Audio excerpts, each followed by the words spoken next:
तो आज हम लोग क्लास 11th का नेक्स्ट पार्ट स्टार्ट कर रहे हैं। आज हम लोग जानेंगे कि relation of physics with other science के साथ भी फिजिक्स का रिलेशन है।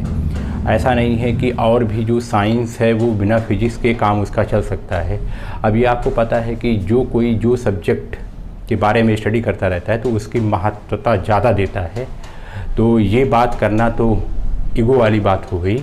लेकिन अगर कोई केमिस्ट्री पढ़ाएगा तो वो केमिस्ट्री का रिलेशन फिजिक्स से दिखाएगा, कोई बायो पढ़ाएगा तो बायो का रिलेशन फिजिक्स से दिखाएगा। तो यहाँ कोई एक दूसरे से महान नहीं है, बल्कि हम ये कहेंगे कि वो एक दूसरे की हेल्प कर रहे हैं। मतलब वो एक दूसरे के कॉम्प्लीमेंट हैं, वो एक दूसरे के बिना पूरे नहीं हैं। तो अब हम लोग स्पेशली यहाँ फिजिक्स के बारे में पढ़ रहे हैं, तो हम लोग यहाँ पर relation of physics with other science के बारे में देखेंगे। जैसे फिजिक्स का रिलेशन मैथ के साथ होता है, ये बात आपके साथ बहुत बार चर्चा हुई है।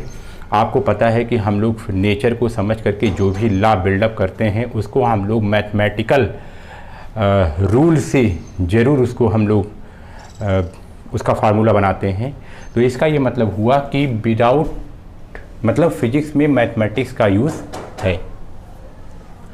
अगला, केमिस्ट्री में भी फिजिक्स के लॉ अप्लीकेबल होते हैं। जैसे अगर आप केमिकल बॉन्डिंग की बात करें, जितने भी टाइप के बॉन्डिंग होती हैं या आयनिक बॉन्ड होते हैं या जो भी मॉलिक्यूलर स्ट्रक्चर होता है, जो क्रिस्टल बनता है, ये सारी की सारी चीज़ें कहीं ना कहीं फ़िज़िक्स के कॉन्सेप्ट से ही गवर्न होती है। तो हम कह सकते हैं कि केमिस्ट्री में भी फ़िज़िक्स अप्लाई होती है।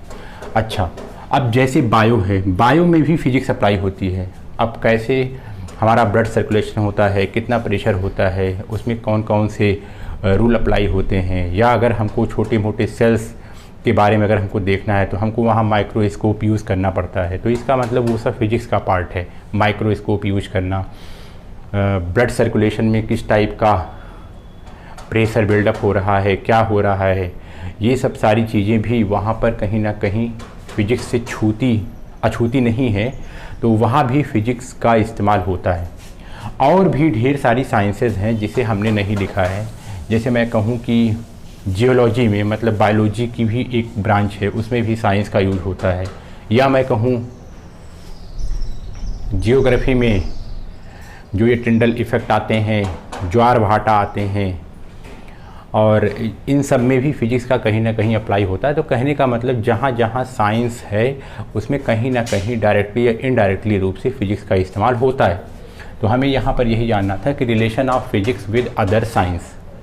चलिए, अब हमें पढ़ना है relation of physics with society. Society मतलब कौन?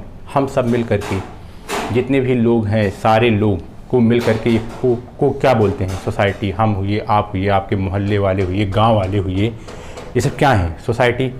तो इसका मतलब कि उन सोसाइटी का भी रिलेशन किससे है? फिजिक्स से।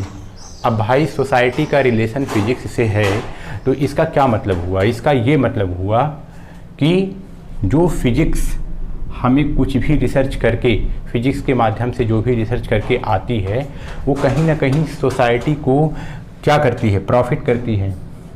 तो इसका ये मतलब हुआ कि कहीं ना कहीं फिजिक्स का रिलेशन सोसाइटी से हो गया।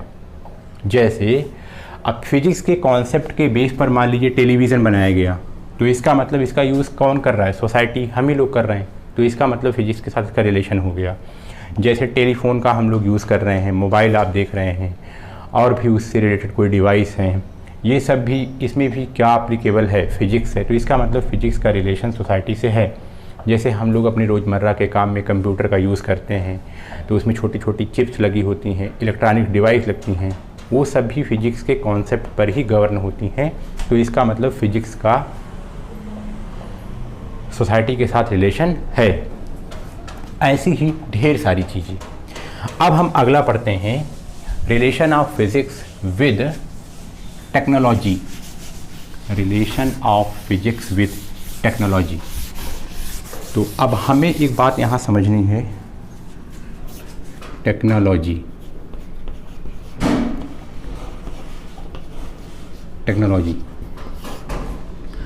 तो सबसे पहला क्वेश्चन तो यही उठता है कि टेक्नोलॉजी क्या होती है? टेक्नोलॉजी क्या है? तो इसका सीधा और सिंपल आंसर है कि जब हम किसी साइंस के रूल को या साइंस के कॉन्सेप्ट को कोई ऐसी चीज़ बनाते हैं, कोई ऐसी डिवाइस का निर्माण करते हैं जिससे हम अपनी लाइफ को ईज़िली बना सकें, ईज़ी कर सकें, तो इसका मतलब कि वो टेक्नोलॉजी है। मतलब technology is what? Technology is a application of science concept. Science, और स्पेशली हम लोग साइंस में क्या पढ़ रहे हैं? फिजिक्स। साइंस कॉन्सेप्ट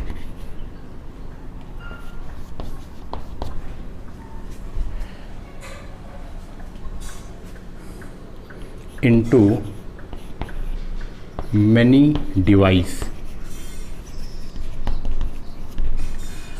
मतलब साइंस का जो कॉन्सेप्ट हमने पढ़ा, मतलब नेचर को जो समझा, वहाँ से समझ करके हमने अपने लिए कुछ ऐसी एक इजी डिवाइस बना ली, तो इसका मतलब हम वहाँ टेक्नोलॉजी में चले गए। उससे रिलेटेड उसी चीज़ को कॉपी करके अगर हमने कोई चीज़ बनाई है तो मतलब हम टेक्नोलॉजी की तरफ गए हैं। तो इसका ये मतलब हुआ कि फिजिक्स का रिलेशन टेक्नोलॉजी के साथ है। जैसे एग्जाम्पल ये है कि जैसे जो एरोप्लेन होता है, अब एरोप्लेन टेक्नोलॉजी से बना है। अब बात इसमें ये आती है कि आखिर इसमें साइंस के स्पेशली फिजिक्स का कौन सा फंडामेंटल रूल लगा है? तो आप कहेंगे बर्नौली प्रिंसिपल लगा है इसमें। ये बर्नौली प्रिंसिपल अभी आपको नाम नया लग रहा होगा, लेकिन आप आगे चल करके इसके बारे में पढ़ेंगे। तो कहने का मतलब बर्नौली प्रिंसिपल का इस्तेमाल करके हम लोग एरोप्लेन बनाते हैं। ऐसे बहुत ढेर सारी चीज़ें, जैसे अभी आपने क्लास 10th में पढ़ा है क्या? जैसे जनरेटर।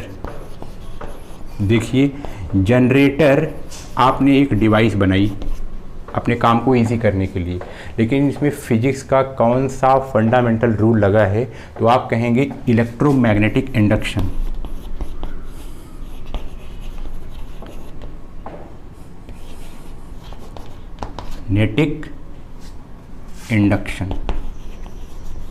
Electromagnetic induction. अब ये इलेक्ट्रोमैग्नेटिक इंडक्शन वैसे भी आपने क्लास 10th में पढ़ रखा है, लेकिन अब आपको इसकी स्टडी अब आगे क्लास 12th में करेंगे। तो कहने का मतलब फिजिक्स की इलेक्ट्रोमैग्नेटिक इंडक्शन कॉन्सेप्ट का इस्तेमाल करके हमने अपने लिए एक इजी डिवाइस बनाई जो हम आगे यूज़ कर सकते हैं। इसका मतलब जो ये हम डिवाइस बना रहे हैं, इसका मतलब ये टेक्नोलॉजी है, उसका नाम है जनरेटर।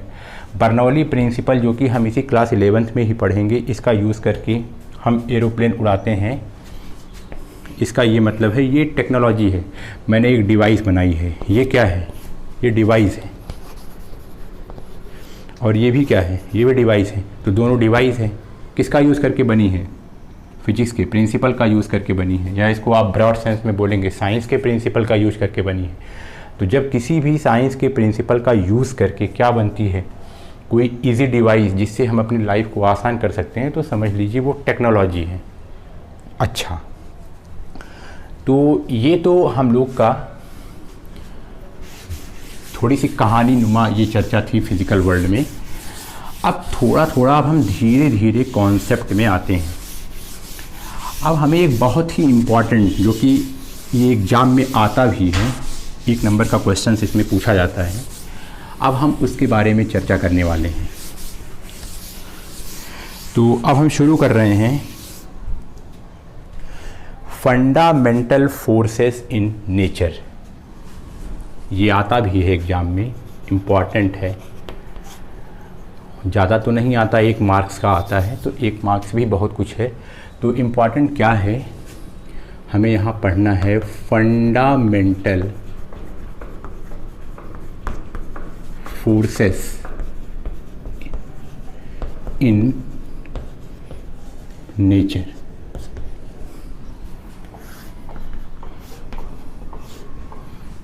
अब इस बात को आप ध्यान से सुनिए और आराम से इसको समझिए। चलिए, fundamental forces in nature. Nature आप समझ रहे हैं, आपको पता है हम क्या पढ़ रहे हैं, फिजिक्स। तो इसका मतलब अब हम सब नेचर के बारे में ही पढ़ेंगे।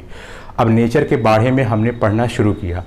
अब नेचर को समझने के लिए सबसे जो बेसिक रिक्वायरमेंट है वो है फोर्स की।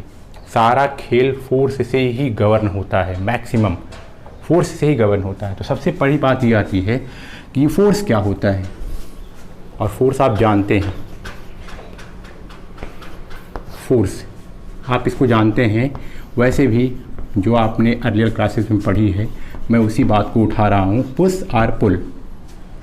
अगर कोई चीज़ पुश हो रही है या पुल हो रही है तो कुल मिलाकर के हमको पता है कि वो फोर्स है। अच्छा, वैसे भी अगर मैं आपसे कहूँ ज़रा आप कुछ फोर्सेस के नाम बताइए, तो मैं ऐसे ही कुछ लिख रहा हूँ, कुछ फोर्सेस के एग्जाम्पल, जैसे पुश वाला फोर्स, जैसे पुल, जैसे कांटेक्ट फोर्स, जैसे ये सब फोर्स हैं, जैसे टेंशन, ये टेंशन फोर्स आप अभी पढ़ेंगे, कोई दिक्कत की बात नहीं है आगे चल करके, जैसे फ्रिक्शन फोर्स, जैसे विस्कस फोर्स,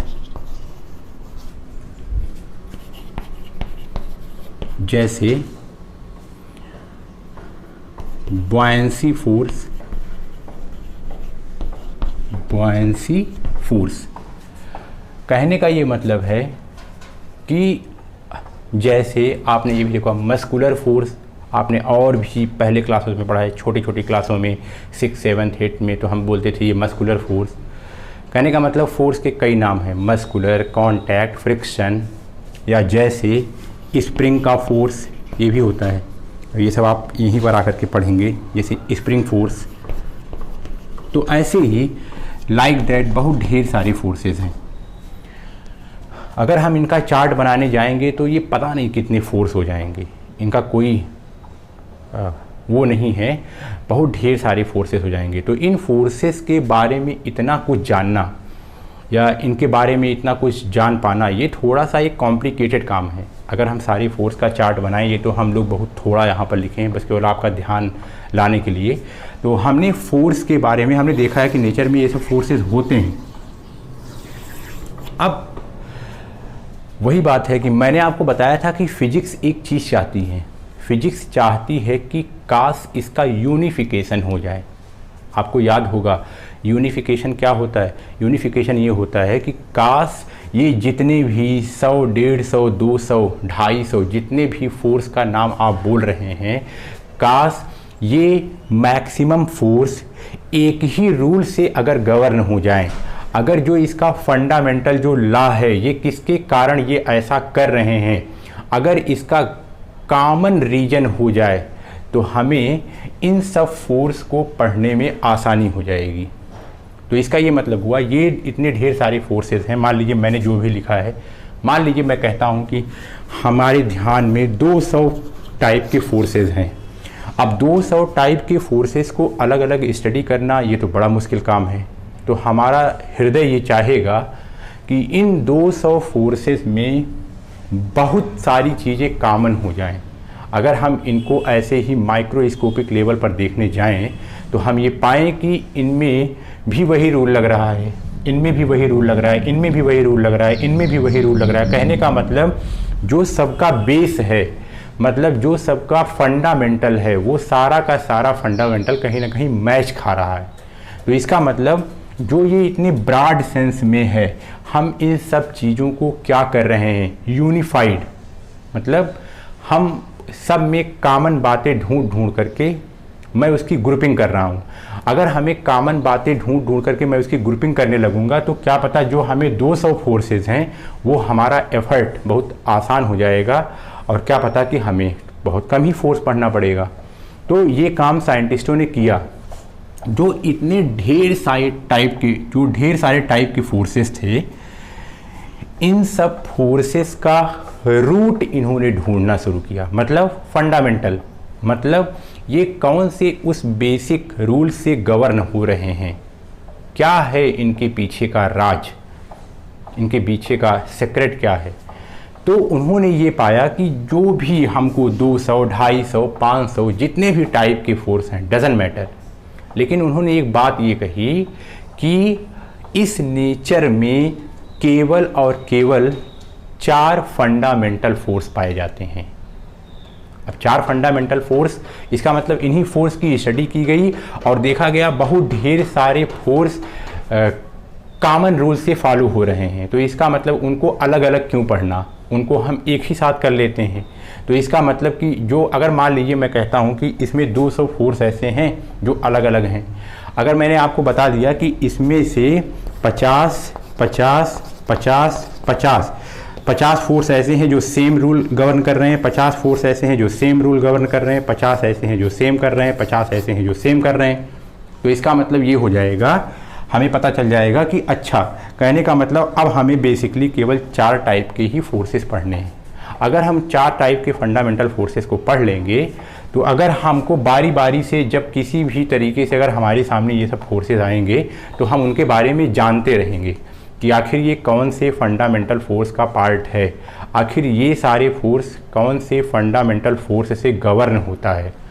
तो इतने ढेर सारे फोर्स हमें ये सब पढ़ने हैं, यही सब तो हमें करना है आगे चल के, हमको फिजिक्स में आगे यही सब ही पढ़ना है।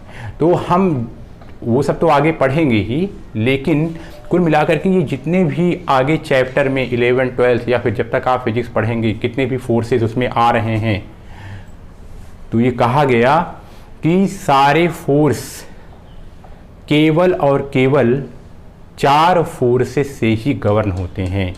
मतलब वो बेसिक हैं, वो क्या है, बेसिक हैं, वो क्या हैं, फंडामेंटल हैं, मतलब उससे छोटा कुछ भी नहीं है, वो फंडामेंटल फोर्सेस हैं। तो इसीलिए हम उन्हीं फंडामेंटल फोर्सेस के बारे में पढ़ेंगे। अब ये भी हो सकता है कि अगर हमने 4 फंडामेंटल, वो फंडामेंटल फोर्स कितने होते हैं, 4, अब वो 4 फंडामेंटल फोर्स में ही ये 200 या 250 फोर्सेस उसी में शामिल हैं, तो हम उसको तुरंत अभी नहीं पढ़ लेंगे, हम धीरे धीरे धीरे धीरे जैसे जैसे अपने चैप्टर को आगे बढ़ाएंगे वहाँ हमको ऐसे ऐसे फोर्सेस से हमारा ध्यान आएगा, तो हम वहाँ पर ये बात चर्चा करते चलेंगे कि आखिर ये वाला फोर्स फंडामेंटल का कौन सा फोर्स है, ये वाला फोर्स फंडामेंटल का कौन सा फोर्स है, ये वाला फोर्स फंडामेंटल का कौन सा फोर्स है। तो ये सब बातें हम आगे करेंगे। तो सबसे पहले नेचर में कितने टाइप के फंडामेंटल फोर्स पाए जाते हैं, तो इसका आंसर है 4 टाइप। तो इस बात को आप लिखिए ध्यान से, फोर्स आप समझ गए, फोर्स आप जानते भी हैं। तो कुल मिलाकर के देयर आर 4 फंडामेंटल फोर्सेस।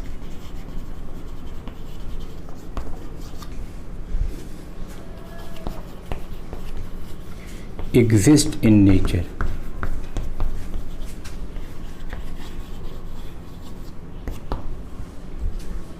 पहला है ग्रेविटेशनल फोर्स,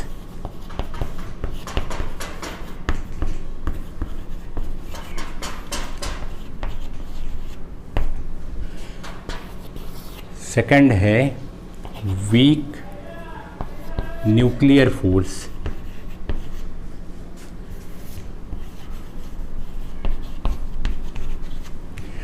थर्ड है इलेक्ट्रोमैग्नेटिक फोर्स,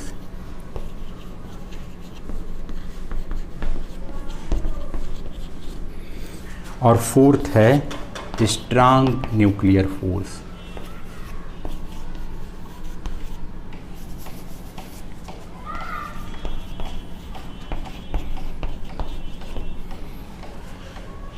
नेचर में फोर्स बहुत पाए जाते हैं, 200, 250 जो भी गिनती होगी वो एग्जैक्ट हमें नहीं पता है, लेकिन जो भी फोर्सेस हैं वो कहीं ना कहीं नेचर के इन 4 फंडामेंटल फोर्स से ही गवर्न होते हैं। मतलब वो फोर्स भले किसी रूप में हो, किसी फॉर्म में हो, लेकिन कहीं ना कहीं वो इन्हीं 4 फंडामेंटल फोर्स का पार्ट है।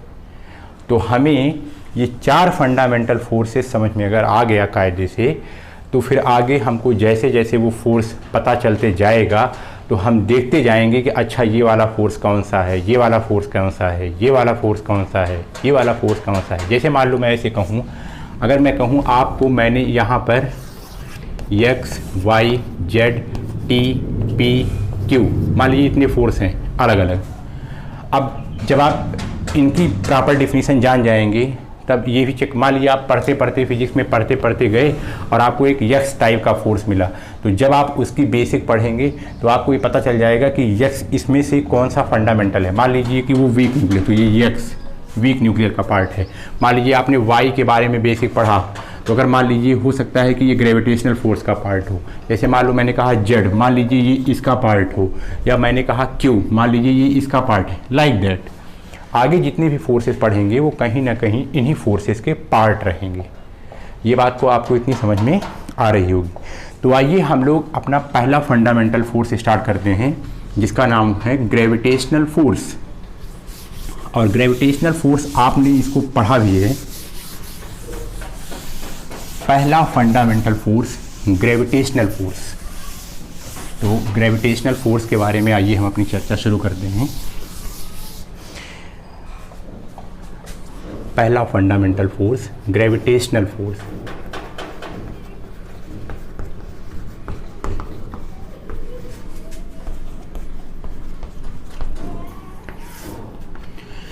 ग्रेविटेशनल फोर्स से आप भली भांति परिचित हैं। कहाँ? आप बोलेंगे क्लास 9th में ग्रेविटेशन का चैप्टर आपने पढ़ा है, तो वहाँ पर आप ग्रेविटेशनल फोर्स के बारे में परिचित हैं। क्या परिचित हैं?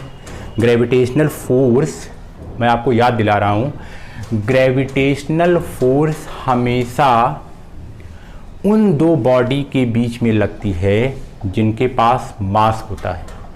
याद आ रहा होगा, ये आपको क्लास 9th में बताया गया होगा। जैसे अगर मैं मान लीजिए मैं आपसे कहूँ कि ये दो बॉडी है, इसके पास भी मास है और इसके पास भी मास है, दोनों के पास मास है, तो इसका मतलब पक्का है अगर इन दोनों के पास मास है तो इनके बीच में कोई फोर्स चाहे लग रहा हो चाहे ना लग रहा हो, लेकिन ये बात पक्का है कि इनके बीच में ग्रेविटेशनल फोर्स लग रहा है। क्योंकि ग्रेविटेशनल फोर्स का रीज़न ही क्या है? मास। अगर किसी बॉडी के पास मास है तो पक्का है कि उसके बीच में कौन सा फोर्स लग रहा है? आप कहेंगे ग्रेविटेशनल फोर्स। तो ग्रेविटेशनल फोर्स क्या है? Gravitational force is a attractive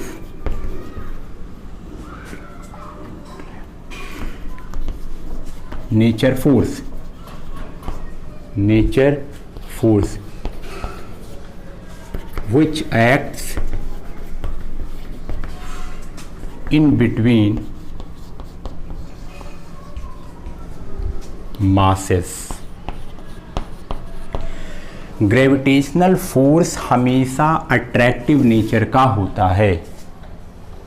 सबसे पहला क्वेश्चन, ग्रेविटेशनल फोर्स किसके बीच में लगता है? आप तुरंत बोलिएगा जिसके बीच में मास है उसके बीच में ग्रेविटेशन फोर्स काम कर रहा है। क्वेश्चन, क्या हमारे और इस बोर्ड के बीच में ग्रेविटेशन फोर्स काम कर रहा है? Answer yes. क्यों? आप कहेंगे इसके पास भी मास है, मेरे पास भी मास है, मास और मास के बीच में ग्रेविटेशन फोर्स लगता है, ये पक्का है। नेचर कैसा है? अट्रैक्टिव। अट्रैक्टिव का मतलब ये दोनों एक दूसरे के पास जाना चाहता है। फिर से सुनिए, क्या इसके बीच ग्रेविटेशन फोर्स काम कर रहा है? यस। क्यों? क्योंकि दोनों के पास मास है, इसके पास भी मास है, इसके पास भी मास है। अगर दोनों के पास मास है तो पक्का है इनके बीच में फोर्स ऑफ ग्रेविटेशन काम कर रहा है। और कैसा नेचर में है? अट्रैक्शन नेचर का है। अच्छा, अब एक बात ये आती है कि अगर ग्रेविटेशनल फोर्स अट्रैक्टिव नेचर का है, ठीक है, मैंने आपकी बात मान ली, चलिए मान लिया, तो आप हमें ज़रा ये जवाब दीजिए कि अगर वो अट्रैक्टिव नेचर का है तो वो एक दूसरे के पास क्यों नहीं चला जाता?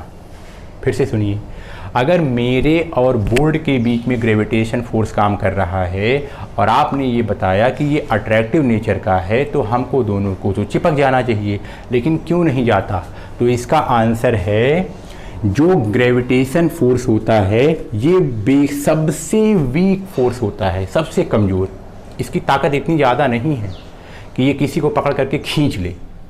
और ध्यान से सुनिएगा, ये gravitation force is it is a weakest force. Weakest मतलब जो 4 फंडामेंटल फोर्स हैं उसमें ये सबसे कमज़ोर फोर्स है, इससे कमज़ोर फोर्स कुछ है ही नहीं। अच्छा, तो इसीलिए ये एक दूसरे के पास नहीं आता है। अगर ये थोड़ा सा स्ट्रांग फोर्स होता तब तो ये पक्का था कि हर एक इंसान एक तरफ वो उसके साथ चिपक जाते और हर चीज़ें, कोई भी ऑब्जेक्ट है वो इंसान के साथ चिपक जाती अगर वो स्ट्रांग फोर्स होती तब। अच्छा, अब बात ये आती है कि आखिर जो ग्रेविटेशन फोर्स है हमें तब ये पता कैसे चलेगा। भाई बात सही भी है, अगर ये इतना वीक फोर्स है, पहली बात तो यानी कि आप बता रहे हैं कि ये हमें विश्वास भी नहीं हो रहा है कि ये इनके हमारे और इस दीवार के बीच में कोई फोर्स ऑफ अट्रैक्शन लग भी रहा है, हमें तो पता भी नहीं चल पा रहा है कि इसके बीच में फोर्स लग रहा है कि नहीं तो आखिर ये पता कैसे चलता है। तो इसका आंसर सिंपल है, पता चलेगा। अब मेरी बात ध्यान से सुनिएगा। कैसे? फिर से सुनिए। अगर आपको ग्रेविटेशन फोर्स एहसास करना है, उसका बड़ा अच्छा एग्जाम्पल है। आपको अभी भी बताया कि ग्रेविटेशन फोर्स किसके बीच में काम करता है। आंसर है जो बॉडी के बीच में मास होता है, जिसमें मास होता है उसी के बीच में ग्रेविटेशन फोर्स वर्क करता है। अच्छा, फिर से सुनिए। मैं ये कह रहा हूँ मेरे पास 2 बॉडी थी, दोनों के पास क्या है? मास है। दोनों के पास मास है तो इसका मतलब दोनों के बीच में क्या काम कर रहा है? Force of attraction. तो ये खींच नहीं रहा है। चलो अब हम एक जादू करते हैं। जादू ये है कि मैं इस वाली बॉडी को धीरे धीरे बड़ा कर रहा हूँ, खूब बड़ा कर रहा हूँ। मतलब ये अपनी जो साइज है इसको बढ़ाती चली जा रही। अब क्वेश्चन ये है कि आखिर ये कितना बढ़ाएगी। तो आंसर ये है, मान लीजिए ये बढ़ते बढ़ते अर्थ के बराबर हो गई। अब सपोज करिए इसने अर्थ का रूप ले लिया, आपको पता है अर्थ नीचे है। अब फिर से सुनिए। अब मान लीजिए ये अर्थ बन गई, पूरा अर्थ इतना बड़ी हो गई, इसने अपनी साइज को इतना बड़ा कर लिया कि ये अर्थ हो गई। अब इसको मैंने यहाँ रख दिया, वो नीचे अर्थ बन गई, इतनी बड़ी हो गई उसकी साइज। अब देखिए फिर से, अर्थ के पास मास है, चॉक के पास मास है। मास और मास के बीच में क्या लगता है? Force of gravitation. देखो यहाँ लग रहा है, जैसे मैं छोड़ूंगा तो आपको ये पता है कि ये कहाँ जाकर के गिरने वाला है? ये तुरंत अर्थ पे जाकर के गिरने वाला है। अच्छा, ये अर्थ पे जाकर के तुरंत गिरा जाकर के। अब देखिए, कहने का मतलब फोर्स ऑफ ग्रेविटेशन इतना वीक है कि हमें कितना बड़ा मास लेना पड़ रहा है, तब कहीं जाकर के हमको ये एहसास होता है कि अच्छा ग्रेविटेशन फोर्स है। मतलब ग्रेविटेशन फोर्स को एहसास करने के लिए हमें बहुत बड़े बड़े ऑब्जेक्ट लेने पड़ेंगे, और कितना बड़ा? इतना बड़ा कि अर्थ के बराबर। तब कहीं जाकर के हमें ग्रेविटेशन के अट्रैक्शन फोर्स के होने का एहसास होता है। अदरवाइज़ ये छोटे मोटे पार्टिकल से कुछ कभी पता चलने वाला नहीं है कि इनके बीच में फोर्स ऑफ अट्रैक्शन भी है। तो ये बात आपको समझ में आ रही होगी। तो इससे ये पता चला कि ये बहुत वीकेस्ट फोर्स है। इसको बहुत स्ट्रांग बनाने के लिए हमें अर्थ जैसी इतनी बड़ी बड़ी प्लानिट जैसा कोई बड़ा बड़ा चीज़ हमें ला करके रखना पड़ेगा, तब कहीं जा करके हमको ग्रेविटेशन फोर्स समझ में आएगा। तो एक बात हमें ये समझ में आई कि ग्रेविटेशन फोर्स इस दुनिया का या इस नेचर का सबसे वीकेस्ट फोर्स होता है।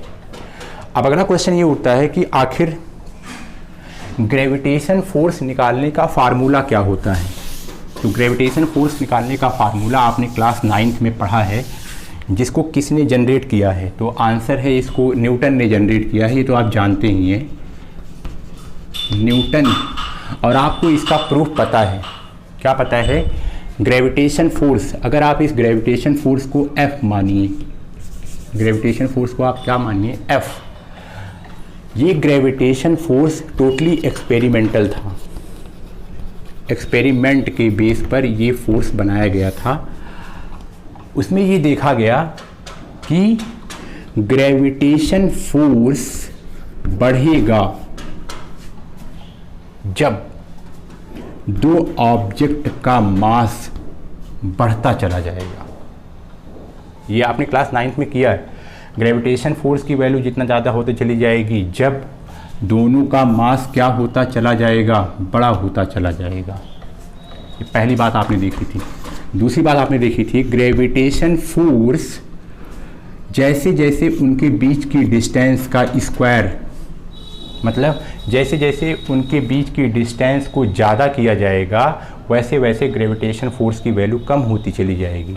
मतलब ग्रेविटेशन फोर्स की वैल्यू कब बढ़ेगी, पहला तो ये है, ये सब एक्सपेरिमेंटल है कि दोनों का मास आप बढ़ाते चले जाइए। पहले इतना बड़ा था, फिर इतना बड़ा, फिर इतना बड़ा। जैसे जैसे आप मास की वैल्यू बढ़ाएंगे तो ग्रेविटेशन फोर्स की वैल्यू बढ़ेगी। ये पहला था। उसी दूसरी बात, ग्रेविटेशन फोर्स और किस पर डिपेंड करता है, डिस्टेंस पर। मतलब अगर आप इसको यहाँ रखे हैं तो ग्रेविटेशन फोर्स यही रहेगा। अगर आपने इसको यहाँ बढ़ा दिया, मतलब दोनों के डिस्टेंस को आपने क्या कर दिया, बढ़ा दिया। अगर आप डिस्टेंस बढ़ाएंगे, दोनों के बीच का सेपरेशन बढ़ाएंगे, तो इसका मतलब ये इसके इन्वर्सली प्रोपोर्शनल है। आपको ये पता है, ये डायरेक्टली प्रोपोर्शनल है और ये इन्वर्सली प्रोपोर्शनल है। इसका मतलब जैसे जैसे आप इसकी डिस्टेंस बढ़ाएंगे वैसे वैसे फोर्स की वैल्यू क्या होती जाएगी, कम होती जाएगी। अब आपने इन दोनों को कंबाइन किया था। आफ्टर कंबाइनिंग बोथ इक्वेशन आप पाए थे F is directly proportional to m1 m2 upon r square. और आपको ये पता है जब आप इस डायरेक्टली प्रोपोर्शनल के साइन को हटा करके इक्वल साइन लगाए थे तो यहाँ एक वैल्यू आई थी कैपिटल G। और ये कैपिटल G क्या होता है, कैपिटल G ग्रेविटेशनल कांस्टेंट होता है। ग्रेविटेशनल कांस्टेंट, ग्रेविटेशनल कांस्टेंट है ये। ग्रेविटेशनल कांस्टेंट की वैल्यू कभी बदलती नहीं है। इस बात को बहुत ध्यान से आप सुनिए। ग्रेविटेशनल कांस्टेंट की वैल्यू कभी नहीं बदलती। ये किसी मीडियम पर डिपेंड होने वाली नहीं है। इसकी वैल्यू हमेशा जो है वही हमेशा रहेगी। आप चाहे जहाँ रखिए तो इसकी वैल्यू आपको पता है, इसकी वैल्यू क्या होती है 6.67 इंटू 10 की पावर -11 और समथिंग यूनिट। आप इसकी यूनिट निकाल सकते हैं। 6.67 इंटू 10 की पावर -11 यूनिट, ये कैपिटल G की वैल्यू है। इसको हम लोग बोलते हैं ग्रेविटेशनल कांस्टेंट। अच्छा, अब फिर से इस बात को ध्यान से सुनिए। क्या सुनना है ध्यान से, ये तो फोर्स की वैल्यू हो गई। अब आइए हम लोग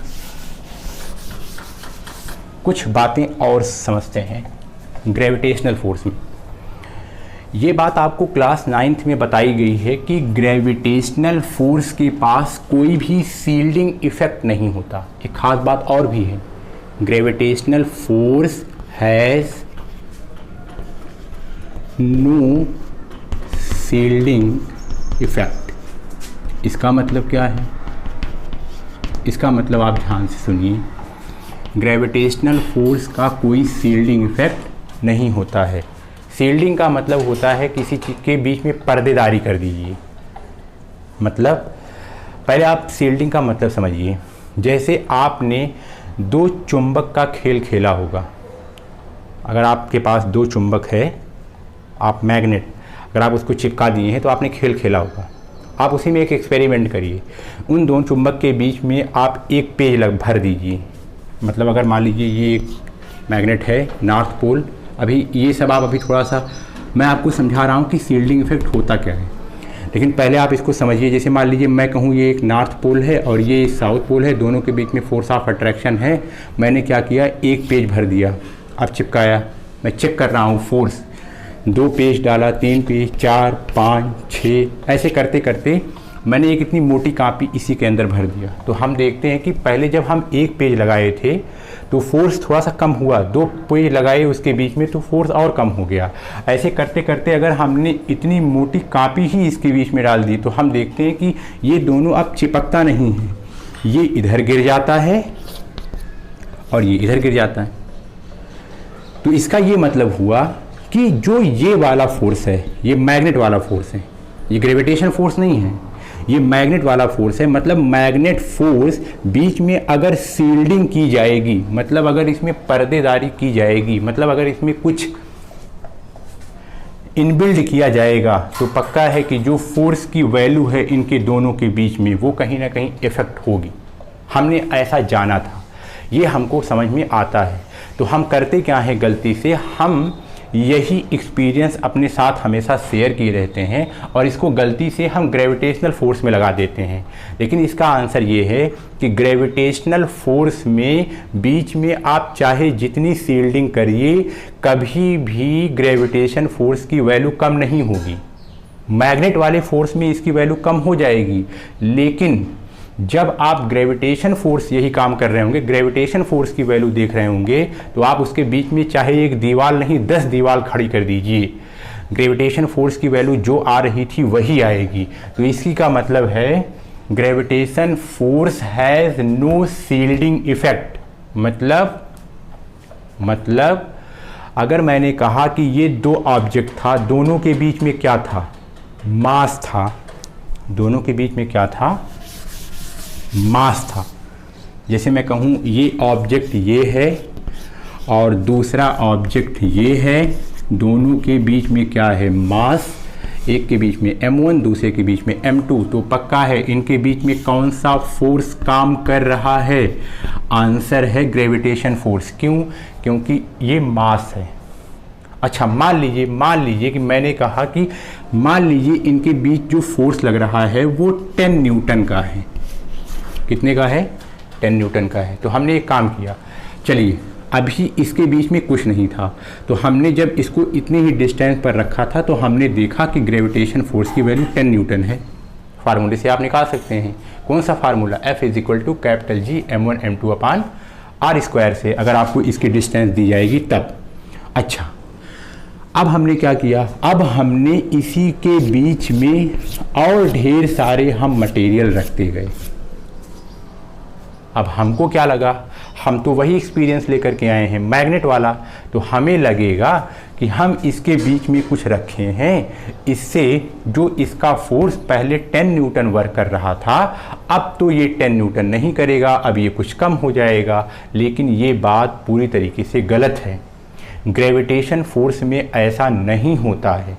मतलब अगर आप इसके बीच में चाहे जो भी रख दीजिए, फिर भी आप इनका अगर डिस्टेंस आपने वही रखा है, मास वही है, तब फिर से अगर आप कैलकुलेट करेंगे इसको रखने के बाद भी, तो आप पाएंगे इसका आंसर, इनके बीच में फोर्स फिर से 10 न्यूटन ही वर्क कर रहा है।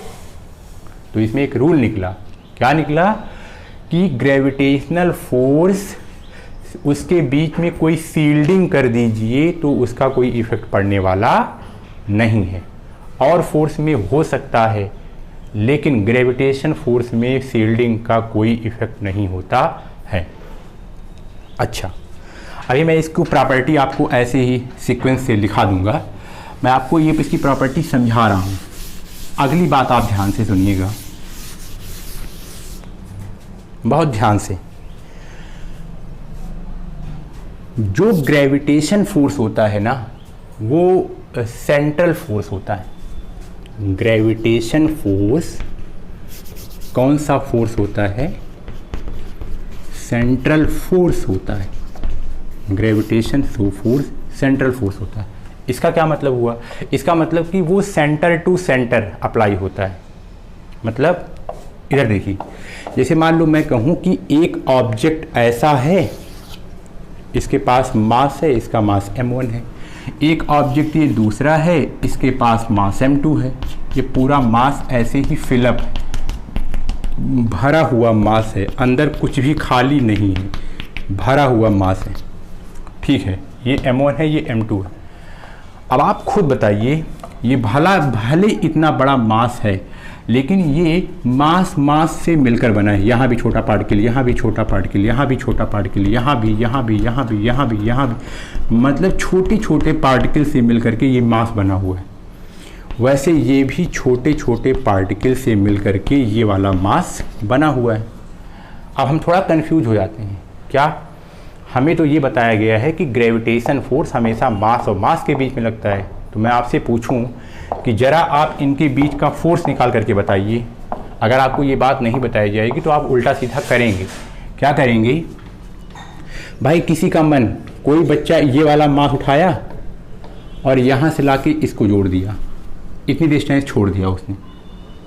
फिर से कोई बच्चा इसको उठाया, उसका मन किया यहाँ कर दिया। ध्यान से सुनिएगा, यहाँ डिस्टेंस कुछ और आ रही है, यहाँ डिस्टेंस कुछ और आ रही है। कोई बच्चे का मन किया यहाँ से उठाया, यहाँ कर दिया, यहाँ डिस्टेंस कुछ और आ रही है।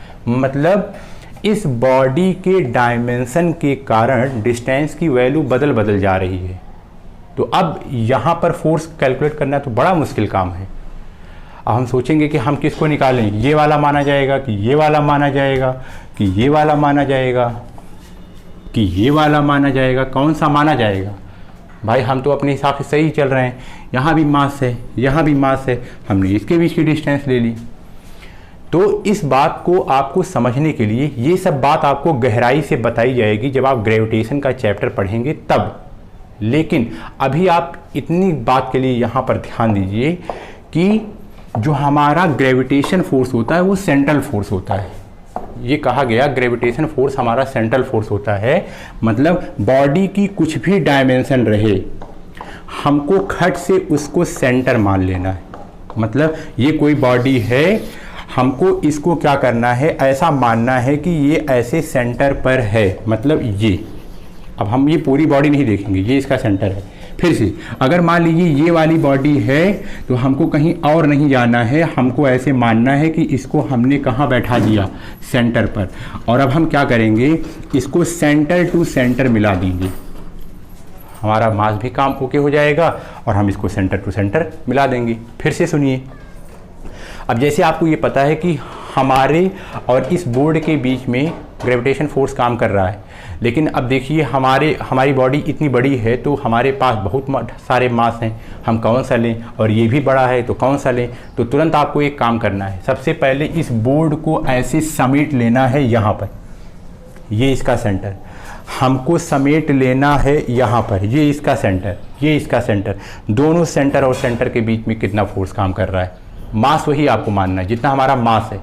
अगर मैं 60 या 70 या 75 kg का हूँ तो इसका ये मतलब हुआ कि मैं 75 kg एक सेंटर पर हूँ और ये भी एक सेंटर पर है और सेंटर टू सेंटर। तो आपको ये बात समझ में आ रही होगी। इसीलिए ये कहा गया है कि ग्रेविटेशनल फोर्स हमेशा सेंट्रल फोर्स होता है, सेंटर टू सेंटर। फिर से सुनिए, ये सब बातें आपको ग्रेविटेशन के चैप्टर में भी पढ़ाई जाएंगी, लेकिन ये कुछ इंपॉर्टेंट फैक्ट हैं जो आपको जानने हैं और इसको याद रखने हैं। जैसे मान लो मैं कहूँ कोई एक बॉडी ऐसी है, कोई दूसरी बॉडी ऐसी है, दोनों के बीच में मास है।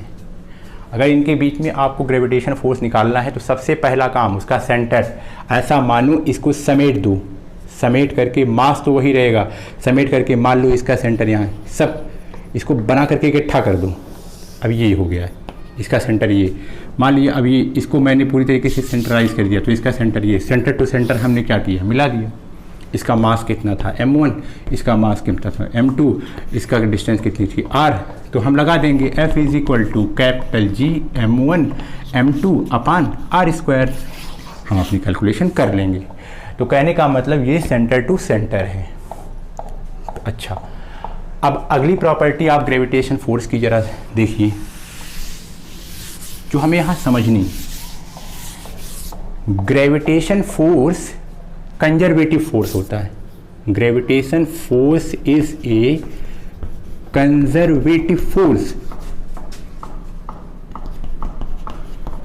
Conservative force.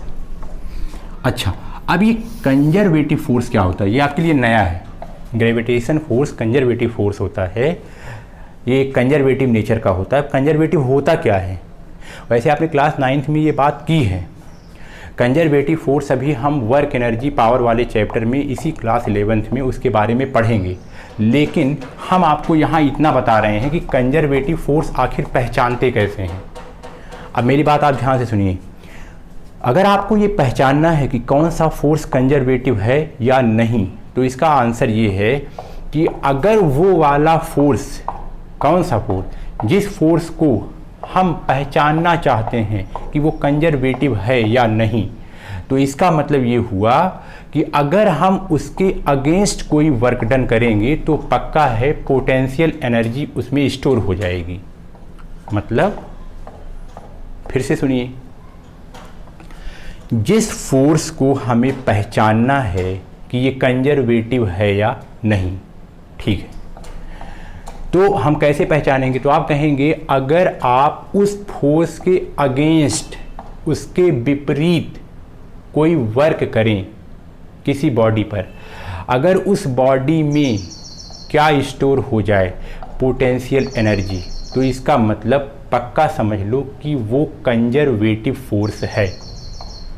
मेरी बात फिर से ध्यान से सुनिए, इधर देखिए, अभी मैंने आपको बताया था इसके और अर्थ के बीच में ग्रेविटेशन फोर्स काम कर रहा है, और अभी अभी आपको ये बताया जा रहा है ग्रेविटेशन फोर्स एक कंजर्वेटिव फोर्स होता है। चलिए अब ध्यान से सुनिएगा, ये जो चाक है, चाक को कौन खींच रहा है? आप कहेंगे ग्रेविटेशन फोर्स खींच रहा है।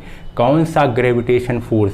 आप कहेंगे अर्थ वाला ग्रेविटेशन फोर्स, मतलब अर्थ इसको नीचे खींच रही है, मतलब अर्थ नीचे खींच रही।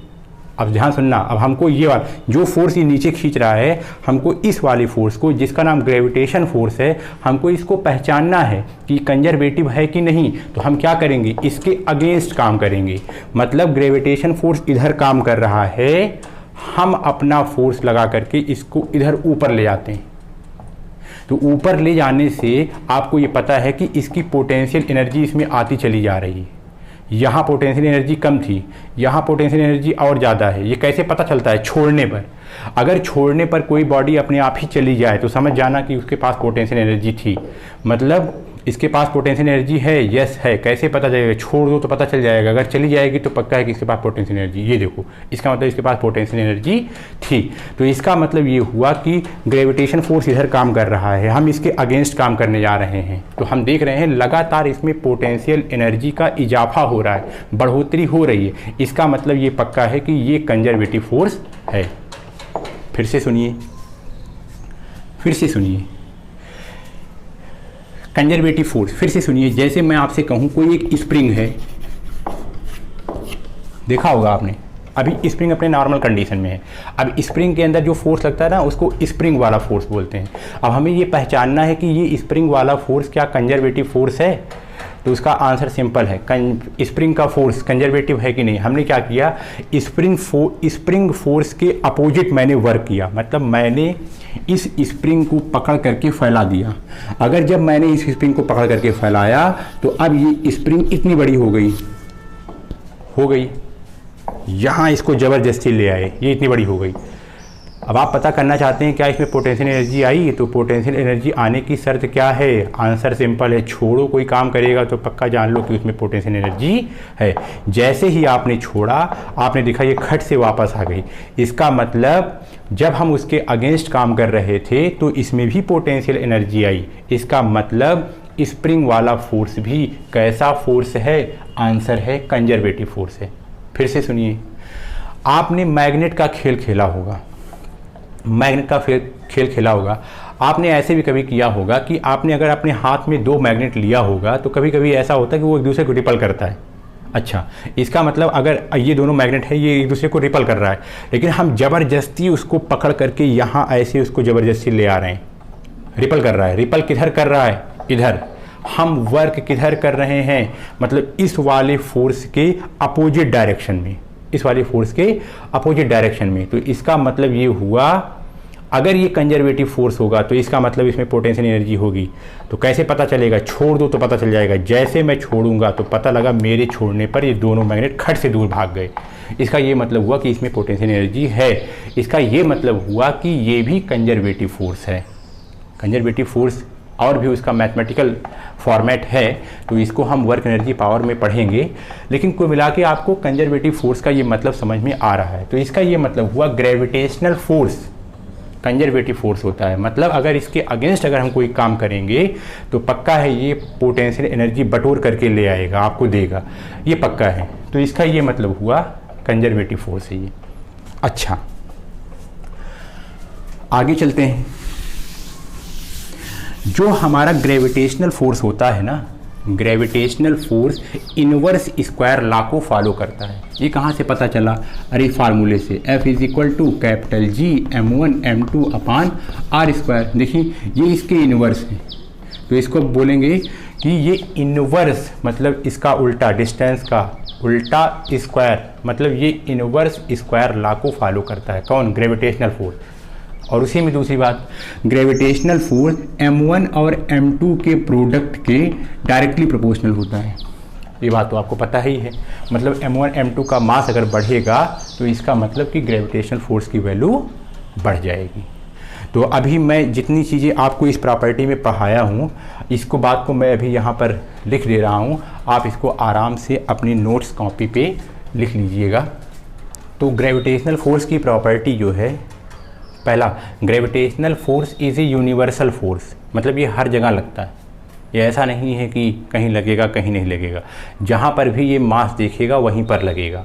जैसे अगर मैं यहाँ पर हूँ, कोई एक इंसान मुंबई में है, तो यहाँ भी मास है, वहाँ भी मास है, तो कहने का मतलब वहाँ भी ग्रेविटेशन फोर्स लग रहा है। तो ये हर जगह लगता है, चाहे आप इसको वैक्यूम में ले जाइए दो बॉडी को, चाहे आप इसको पाताल में ले जाइए, चाहे आप इसको वाटर में ले जाइए, चाहे जहाँ ले जाइए।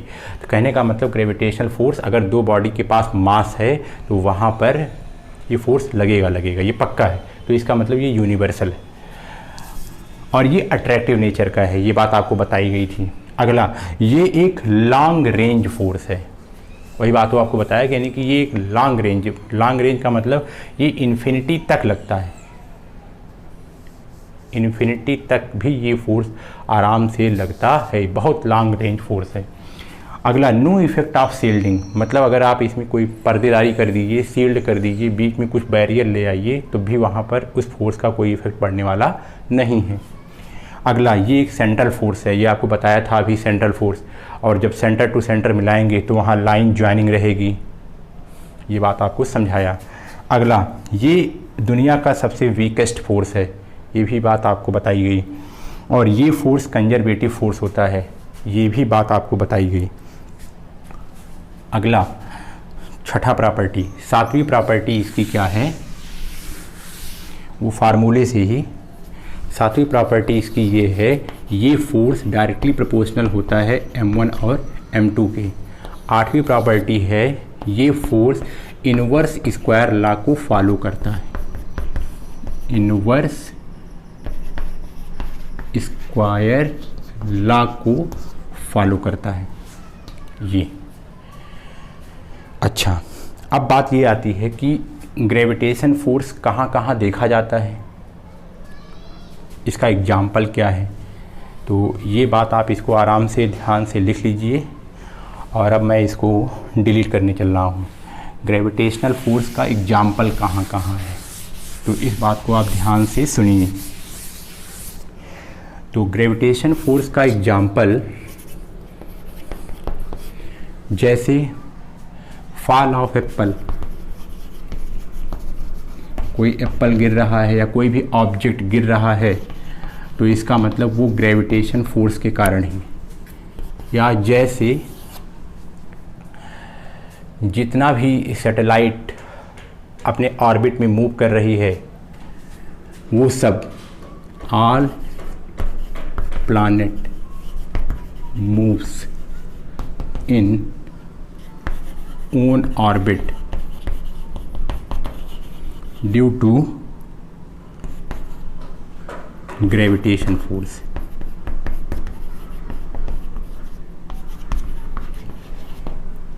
ऐसे ही ढेर सारे एग्जाम्पल इसके होते हैं। तो ये आपका था ऑल अबाउट ग्रेविटेशन फोर्स। एक बात और मैं यहाँ पर आपको लिख दे रहा हूँ, और इस बात को मैं ज़रूर, जब मैं स्ट्रांग न्यूक्लियर फोर्स जब हम लोग पढ़ रहे होंगे तो वहाँ पर ये बात हम आपको समझाएंगे। ग्रेविटेशन फोर्स एक पार्टिकल के एक्सचेंज के कारण लगता है। तो इस बात को आप और भी लिख सकते हैं, ये नोट करके, वही प्रॉपर्टी में ही, सॉरी इसको आप प्रॉपर्टी में ही लिख लीजिएगा एक पॉइंट, क्या कि ग्रेविटेशन फोर्स, यहाँ पर नहीं लिखिएगा, वो वही प्रॉपर्टी में आप इसको लिख लीजिएगा, ग्रेविटेशन फोर्स। प्रॉपर्टी में एक बात और आप नेक्स्ट बढ़ा दीजिएगा प्रॉपर्टी में,